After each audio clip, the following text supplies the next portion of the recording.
کربلا کے میدان میں سناٹا چھا چکا تھا۔ خیمے راکھ ہو چکے تھے، لاشیں بے گور و کفن زمین پر بکھری تھیں، اور فضا میں صرف خاموشی، درد اور ظالموں کی ہنسی گونج رہی تھی۔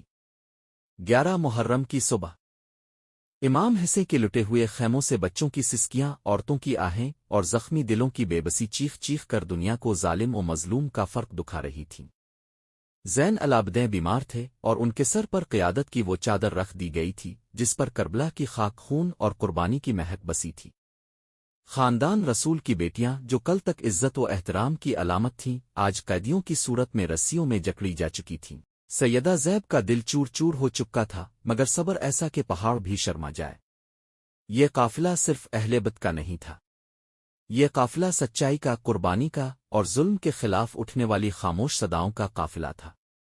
کربلا میں جو خون بہا وہ تو زمین نے پی لیا، مگر جو صبر 11 محرم کو دکھایا گیا وہ آسمانوں نے لکھا۔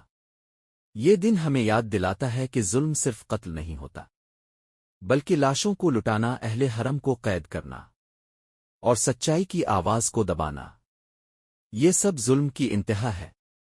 لیکن یہ بھی یاد رکھو، جہاں ظلم بڑھتا ہے وہاں زیب کا خطبہ گونجتا ہے، اور جہاں یزیدیت مسکراتی ہے وہاں حسینیت بیدار ہو جاتی ہے۔